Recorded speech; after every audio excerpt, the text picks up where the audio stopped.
Oi, oi, oi, tudo bem? Aula de hoje, então, célula, né? Um assunto que sempre cai em prova, para todas as turmas, para todos os anos, tá? Então, a gente vai esclarecer um pouco algumas dúvidas hoje sobre célula, e eu vou estar trazendo, então, para vocês uma aula bem legal, tá? Diferenciação, definição, a gente está tirando as dúvidas, então. Meu nome é Magali, eu sou professora de Ciências e Biologia, tá? Vamos compartilhar lá a tela, que aqui a gente vai direto, né?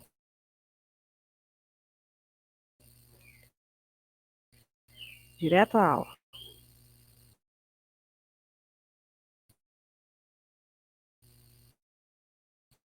Tá, pessoal?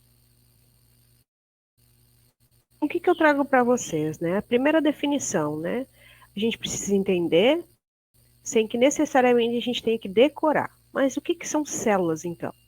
As células são as unidades estruturais e funcionais dos seres vivos. De todo e qualquer ser vivo, então, tem célula. Ou células, né? Depende do organismo, certo? São chamadas de unidades estruturais, pois formam o corpo dos seres vivos. Então é a menor unidade estrutural lá, né? Depende, né? A vida depende do quê? Do funcionamento da célula, certo? Tá? Onde encontramos as células, então, né? Todos os seres vivos são formados por células, com exceção de quem? Dos vírus.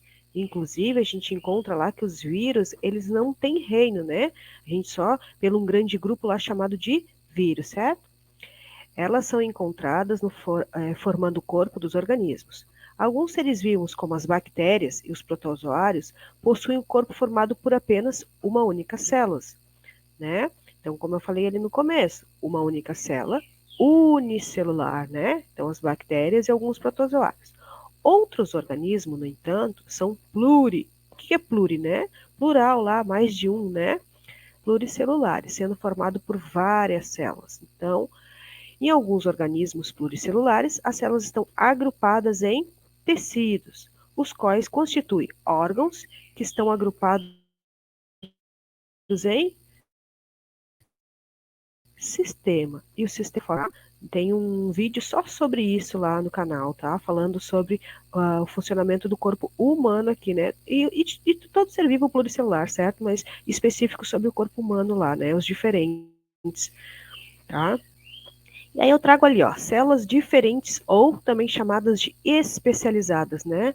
Tá? Então, quais são ali? Tem alguns exemplos, né? Epitelial. O que é epitelial? O epitélio, a pele, certo? Que forma o nosso maior órgão lá do corpo humano, né? A célula epitelial. Então, ela é bem trabalhada, ela é bem conhecida, certo? Outra célula que eu tenho ali, ó, o neurônio. Por que ela é diferenciada, né? Porque ela é composta, né, na sua constituição lá, o neurônio, eu tenho partes diferentes, né? Faz toda a transmissão dos impulsos nervosos, tá? Então eu tenho essa diferenciação dessa célula, né? O axônio, os dendritos, depois a gente vai ver em próximas aulas parte por parte dos neurônios lá. O ovócito, quem é o ovócito, né? É a célula, é o gameta feminino, né? Ele que vai ser fecundado e gerado um novo ser vivo, né? O espermatozoide, então, é uma célula diferenciada, tem esse poder de locomoção, tem o flagelo ali que tem o poder de locomoção, certo? O que ele faz? Ele fecunda o ovócito, né? Está presente aonde? Nos gametas masculinos, né? Então, ele é nos seres masculinos, é um gameta masculino, tá? Ele vai fecundar o ovócito para ser chamado de óvulo. E ali também eu trouxe o exemplo as hemácias. Quem são as hemácias, né? Elas estão presentes na corrente sanguínea, da cor vermelha é o sangue, carregam o oxigênio, né? Tá? Elas são robustas, né, comparado aos leucócitos e às plaquetas, certo? Então, esses são os exemplos de células diferenciadas, também chamadas células especializadas. Ali também eu encontro, né, a questão dos tubos que formam, né, os nossos músculos, tá? Partes básicas, então, de uma célula. Quais são as três partes básicas de uma célula? Membrana, citoplasma e o núcleo, né? Que eu tenho ali o material genético, certo? Tá? Aqui eu já vou. Pode ser que tenha no texto e a gente fale de novo, mas olha só que eu vou falar que é muito importante, presta atenção. Essa questão que eu vou falar agora, ela é cobrada desde o sexto ano até o ensino médio, até em questão de faculdade. Células procariontes e células eucariontes. O que é procarionte? Eu assemelho a primitivo, é a ausência da membrana plasmática. E as células eucarionte. Eu é lembrar de mim mesma, assim, se ela, o que acontece? São mais evoluídas, que tem a presença da membrana plasmática, certo? O que faz essa membrana? Guarda ali o material genético no núcleo, né? Protege, tá ali, faz uma delimitação do núcleo, certo? Então, o material genético, ele fica no núcleo. Nas células procariontes, esse material genético está disperso, ele está solto, ele está espalhado pelo citoplasma, tá? Então, essa é eucarionte, procarionte, uma definição que sempre é cobrada. Eu sempre falo muito nela, porque ela sempre aparece em questão de prova lá. Quais são as 3 partes, então? Membrana. A membrana plasmática, ela é uma estrutura formada por uma bicamada de moléculas lipídicas, com várias proteínas inseridas. Ela circunda toda a célula, separando e protegendo todos os seus componentes, do meio externo ao meio interno, né? Ela faz essa barreira, certo? A membrana apresenta a capacidade de selecionar o que entra e o que sai da célula.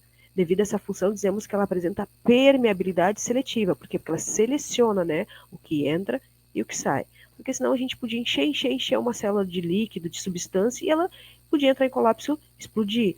Ela podia ou perder, que nem a gente faz um exemplo que eu vou trazer bem simples assim, mas quando a gente na maldade pega uma lesma e coloca sal para ver o que acontece, né? Tem gente que faz isso aí. Coitadinho do bichinho lá, ele vai desidratar, ele vai perder água para o meio ambiente, né? Para o meio externo. Então aquilo ali é como se fosse o exemplo de uma célula, né? Isso não acontece, por quê? Porque a célula não vai permitir que entre todo esse sal para ela poder perder, né? Desnutrir, desidratar. Então essa é a questão da membrana, tá? Ela tem esse poder de selecionar o que entra e o que sai.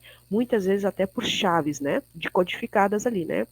Quando a gente para pensar numa estrutura que eu só consigo enxergar através do microscópio, né?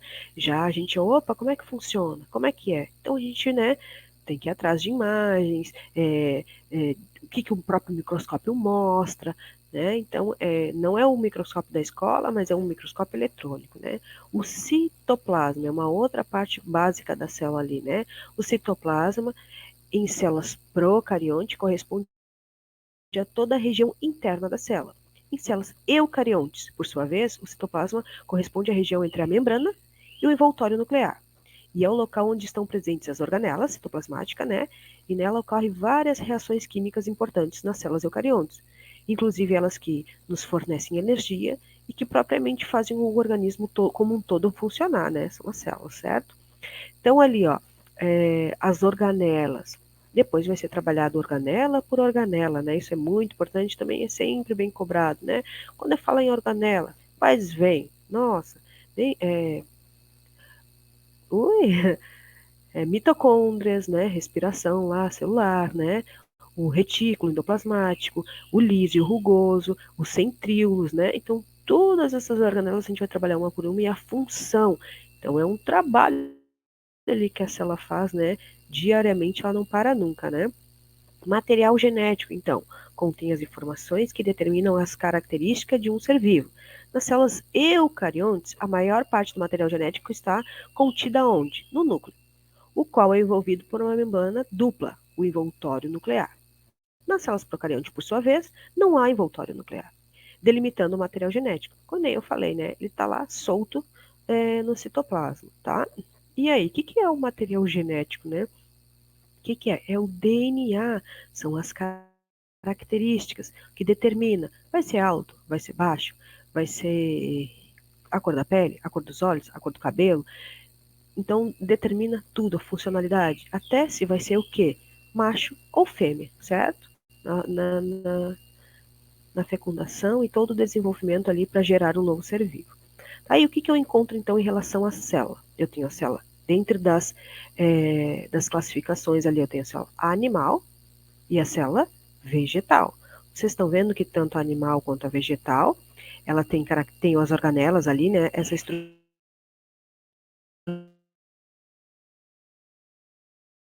avermelhada ali, né? São as mitocôndrias que ferem, então, a célula é a estrutura, né? Tá?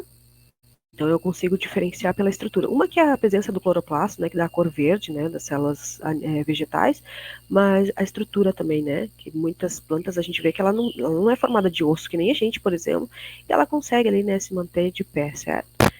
Então, existem 2 tipos de células. Quais são? célula animal, célula vegetal. Célula animal, constituída pela membrana celular, citoplasma, núcleo e outras estruturas. E a vegetal, que difere?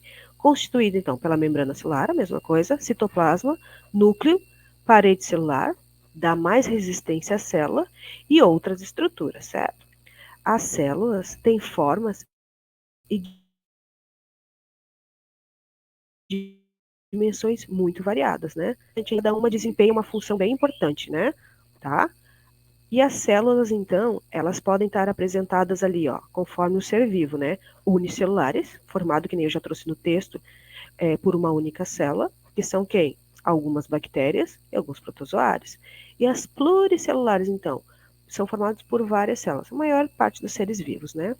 Nos seres pluricelulares, as células agrupam-se em tecidos e os tecidos em órgãos. E os órgãos formam quem? O sistema. E o conjunto de sistema constitui, então, que a formação de quem? Do organismo do ser vivo, certo? Então, essa é uma aula bem rápida, sucinta, mas é para apresentar, né? Apresentar os demais conteúdos, certo? Então, espero que vocês tenham gostado. A gente tem mais aulas mais específicas, a gente vai aprofundando o conteúdo.